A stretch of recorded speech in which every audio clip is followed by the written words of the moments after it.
O tema do nosso programa hoje é Sistema Socioeducativo no Brasil. É um tema palpitante. Estou aqui com dois convidados. A gente terminou aquele último bloco aqui querendo continuar, porque a gente não pode parar nesse diálogo importante. E uma pergunta que fiz é como lidar com este jeito de pensar hoje da sociedade, de que o menor que comete crime, ele o comete por causa da impunidade, ele o comete porque ele não é punido e, inclusive, o adulto monta neste menor e o leva a cometer os crimes e é uma coisa que não tem jeito. E como você citou agora há pouco, Ricardo, são dezenas de milhares de jovens hoje que estão presos, etc. e tal. Como é que vocês lidam com esta contrariedade da sociedade? Eu tive uma experiência no sistema socioeducativo, ao longo desses 6 anos trabalhando na execução, que você vê pouquíssimos adolescentes numa condição socioeconômica melhor. Então esse fator tem que ser levantado, né, Ricardo? Porque é um fator fundamental para entender como o adolescente chega lá. Isso não quer dizer que a criminalidade está vinculada somente à pobreza, ou a pobreza está vinculada à criminalidade. Pelo contrário, mas a criminalidade, no caso da inserção no sistema socioeducativo, está muito vinculada às condições objetivas de vida materiais. Então, a falta de políticas públicas, a falta de acesso à educação de qualidade, à saúde, à cultura, a esporte, inclusive no âmbito da decisão judicial. Se um adolescente de classe média comete um ato infracional similar a de um adolescente de classe popular que mora numa região periférica, em geral, o adolescente de classe popular ele vai para uma unidade socioeducativa e o de classe média não. É devolvido para a família, porque a família tem as condições objetivas, de alguma forma, de supervisionar aquele adolescente. Então, em termos gerais... Mas tem sustentação isso? Isso acontece e muito no Brasil afora, no caso do sistema socioeducativo. Eles cometem atos infracionais similares e, no geral, leves. Óbvio que quando há um clamor social num ato infracional mais grave, os dois são internados. Mas até a medição do tempo da internação, como é até 3 anos, sendo avaliado a cada 3 meses, essas condições familiares fazem diferença. Então existe um cenário de criminalização da pobreza também no âmbito do sistema socioeducativo. Pra você ter noção, tem os dados de 2013 aqui do Distrito Federal, da pesquisa da Codeplan, que ela vai medir alguns elementos, né? Assim, primeiro a renda. A renda dos adolescentes é entre meio e 2 salários mínimos, familiares, isso dito por eles, né? Que tem muita confusão para dizer também, às vezes jogam para cima a renda, né? E você tem adolescentes aí, 80% dos adolescentes negros no sistema socioeducativo. Tinha uma unidade de semi-liberdade do DF que tinham 100% dos adolescentes negros, mas a média era entre 60% e 80% dos adolescentes negros nas unidades. E a escolaridade do adolescente muito abaixo do normal, entre a 4ª e a 6ª série, já com 16, 17 anos. Então tem um problema estrutural que a gente precisa resolver, que a punição não vai resolver. Eu acho que é importante refletir isso no sistema prisional. Em 1990, no Brasil... A punição não vai fazer com que o país pare de gerar Exatamente. esses jovens. Em 1990, no Brasil, a gente tinha 90 mil presos no sistema prisional adulto. Hoje, no Brasil, em 2017, nós temos 700 mil presos. E a gente não resolveu o problema da segurança pública. A gente não resolveu o problema da paz social, essa sensação de paz. Então a punição, encarcerar as pessoas, não é a solução. Acho que a sociedade precisa começar a se atentar para isso. A punição em si, o encarceramento não é a solução e a gente precisa começar a desconfiar desses discursos populistas, né, que tentam trazer para a punição a solução. É uma questão de conhecer a real situação, uma conscientização e se ir à raiz do problema, não é, Ricardo? A gente fala assim que isso é, de fato, usando um autor de política social, né, que é um complexo de complexos, né? E eu acredito muito que a gente precisa retomar nessa crise civilizatória algo que é a diretividade da ação educativa. A diretividade da ação educativa do pai, da mãe, né, daquele vínculo familiar, ou seja, do responsável. Por quê? Hoje é muito comum, né, se eu olhar o seio das famílias, ou seja, da organização social, que não há uma relação mais educativa, que a centralidade está na figura do adulto. A centralidade, a gente está na figura da infância, da criança. A gente chama isso, né, um processo invertido, não é? Ou seja, a criança, ela se sente, senta à mesa, parece que sentou à mesa ali o rei, não é? A rainha. Isso não tá certo, não é? Se a criança vai para a escola, estou com preguiça, não vou para a escola. Não, vai lá, filho, vá para a escola. Se você tirar nota azul, se você passar de ano, eu te dou uma bicicleta, te dou um novo iPad, um iPhone, né? Eu vou trocar seu tablet. Não é assim. não é? Ou seja, a relação educativa está pela barganha, pelo mercantilismo, pela troca, pelo toma lá da cá. Não, a autoridade desse adulto, não é, que se relaciona com a criança, tem que ser estabelecida. Autoridade no sentido da diretividade, do diálogo, do afeto, do carinho, não é, da responsabilização, de mostrar que a sociedade, de fato, é feita de desafios. Né? Você não vai alcançar, né, a sua construção existencial a partir dessa relação de troca, não é? A partir de uma relação mercantil, comercial.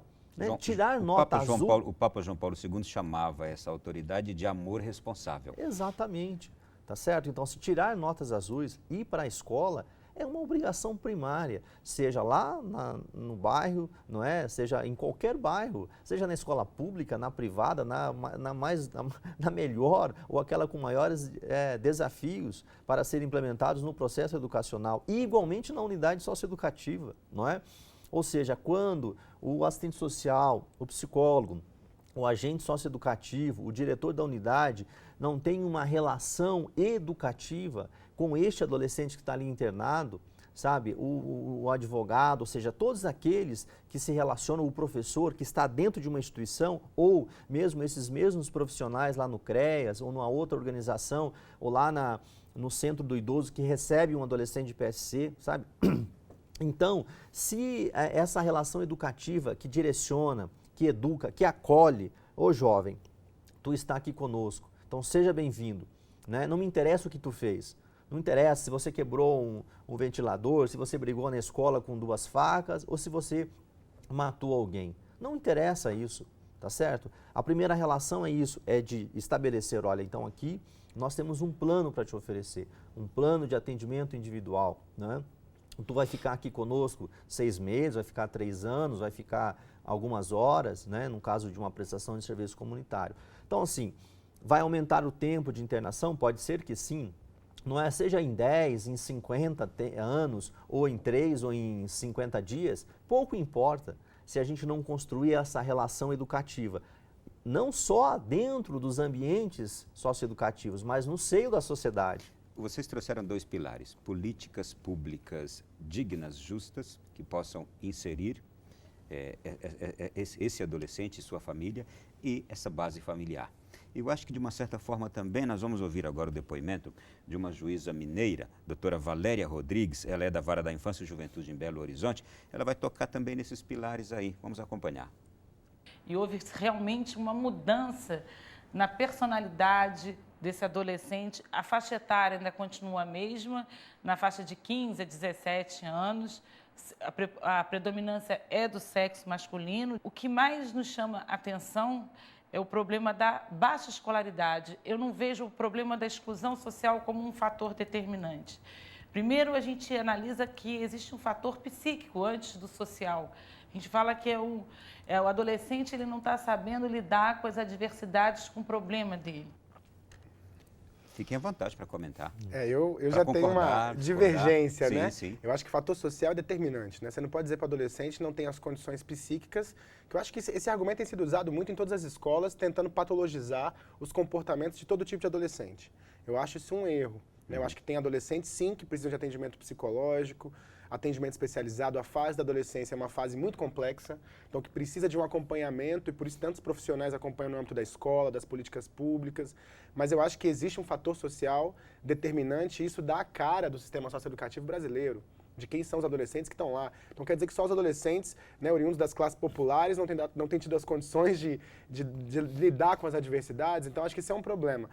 Pensar o sistema socioeducativo dessa forma, do meu ponto de vista, é um problema. Eu acho que a sociedade não tem conseguido enfrentar as desigualdades e seus problemas estruturais para dar condições reais de vida com dignidade, direitos a esses adolescentes das áreas periféricas brasileiras. Então acho que isso é um problema estrutural e grave. E mais, eu acho que a gente vive numa sociedade, como o Ricardo já falou, altamente mercantilizada, tanto nos comportamentos individuais, familiares, mas também na sociedade como um todo. É uma sociedade do consumo. Então você pensa um adolescente que vê um outro de classe média todo dia comendo numa lanchonete de alto custo, usando roupas e trajes de alto custo, e ele não tendo acesso àquilo. O que aquilo gera num adolescente empobrecido, em condições indignas, né, colocado numa região sem as condições básicas de saneamento. e etc. Então esse é um problema grave, né? Então a gente vê que muito do roubo e do furto, ele vem aliado, né, a um fetiche no consumo. E isso é grave e de uma sociedade desigual e que tem um problema estrutural que é social. Escolaridade também, ela tocou ali também. Os senhores concordam? Isso não é uma regra, mas quase todos os adolescentes que acessam o sistema socioeducativo, de fato, ele tem uma defasagem de idade séria expressiva, né? E, provavelmente, a escalada do cometimento de atos infracionais, ela inicia como? Não é assim, de uma hora, agora eu vou lá e estou nesse mundo, vou cometer um ato infracional.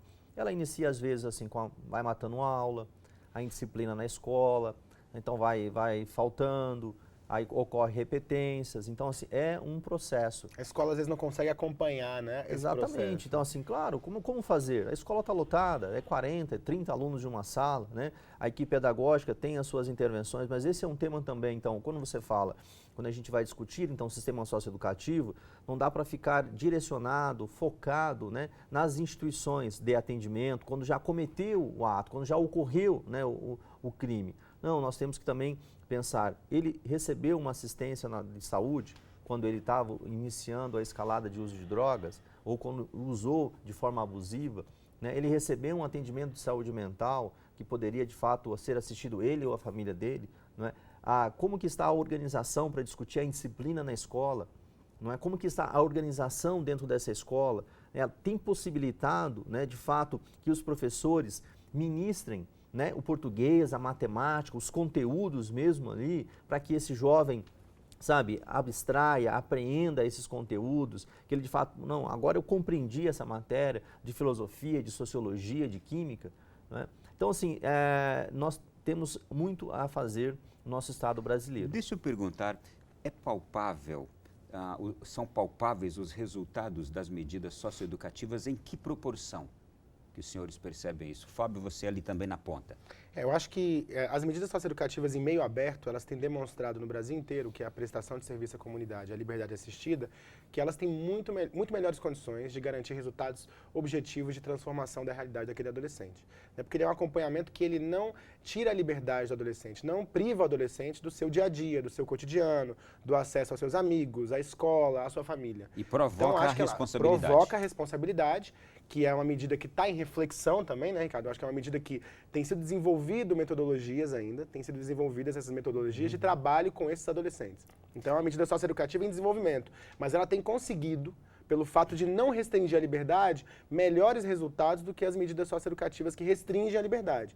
Mas, assim, esse mapeamento ainda é muito frágil do ponto de vista dos dados no Brasil todo. Da eficácia. Da eficácia, né? Assim, o Ministério Público traz alguns dados, né, da eficácia desse resultado. Mas, infelizmente, pessoalmente, eu tenho uma história de acompanhamento de adolescentes no sistema socioeducativo do DF, de muitos adolescentes que a gente atua, intervém, que a unidade atende, depois a gente tem notícia, né, sobre envolvimento, chegar na unidade prisional, né, mas também temos várias histórias positivas, de adolescentes que têm oportunidades, são oportunizados no processo socioeducativo, mas eu acho que essa diferença, ela tem muito a ver com a dinâmica da política e a forma como ela é executada em cada estado. Agora eu quero saber o seguinte, chama muita atenção sempre quando um adolescente pratica daqueles crimes mais graves, homicídio e aqueles homicídios com requintes de crueldade, essas coisas todas. E aí vem sempre, com grande calor, o debate novamente. Para estes, as medidas são diferentes, a privação da liberdade é diferente, como é que as medidas são vistas para cada tipo de delito? Cada tipo de delito vai ser analisado, não é, de acordo com a gravidade, se é leve, se é médio, ou de fato chegar nesses casos extremos. Para esses casos extremos, hoje, na legislação brasileira, de fato é até 3 anos o tempo de internação. Ele poderá ficar até 3 anos. Por que a gente fala poderá ficar? Porque, obrigatoriamente, a cada 6 meses, a equipe técnica, a equipe multidisciplinar da instituição deve fazer um relatório avaliativo, né, a partir da construção que nós chamamos de plano individual de atendimento, o PIA, que é obrigatório que ele seja construído para, né, e com o apoio, com a assinatura e o compromisso da sua família, da sua comunidade, para de fato ir organizando o processo. Há um clamor muito grande hoje do aumento do tempo de internação, né? Então há projetos de leis em curso, né, o Congresso está debatendo isso e, de fato, nos parece que esse é um tema que ele está em franco debate. Agora, como que nós devemos tratar? Repito, não tem problema se for 10 anos, ou 5 anos, ou 3 anos, ou 1 ano. Não é? O que nós temos que, de fato, debater com seriedade, com profundidade, é as condições que vai ser dada aos trabalhadores desta área.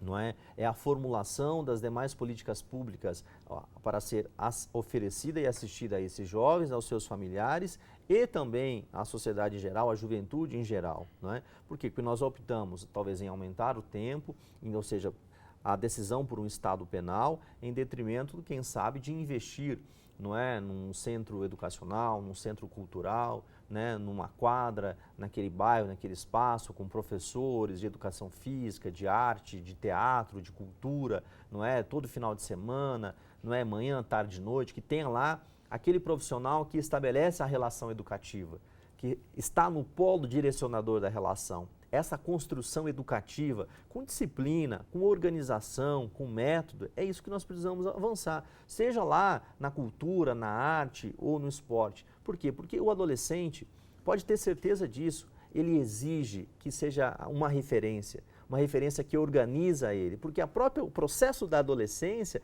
é desorganizado, eu só quero saber o seguinte, para esses casos mais graves hoje, o Estado oferece essa estrutura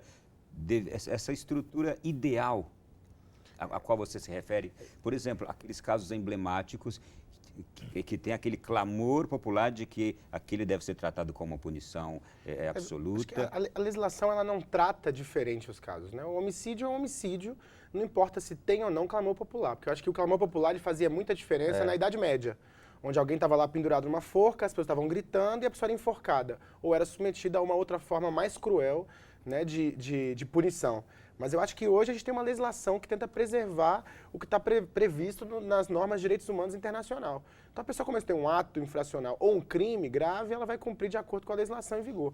Então no Brasil a gente tem uma legislação que é responsabilizadora do adolescente, mas pensa o adolescente para além do ato.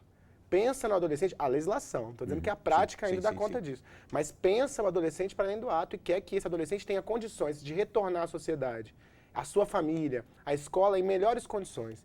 Então, acho que essa é a questão fundamental. E para isso eu queria até dizer que eu acho que me preocupo muito com o aumento do tempo de internação. Porque eu acho que é a mesma perspectiva da punição, de acreditar que o encarceramento é resolutivo, que ele vai melhorar as condições desse adolescente ou da sociedade em geral. Agora, então, hoje você aumenta para 5, amanhã para 10, depois para 20, depois você faz prisão perpétua para adolescente, prende todo mundo. Esse debate precisa ser alongado, porque eu queria saber como avaliar se aquele tempo que aquele adolescente passou ali, ele foi o tempo necessário para que ele se recuperasse e não volte a reincidir numa idade adulta ou até mesmo ainda numa idade adolescente, juvenil. Vamos deixar para o próximo bloco? Também no próximo bloco, as perguntas dos nossos telespectadores. Está quente aqui, precisaríamos de 2 horas. A gente volta já.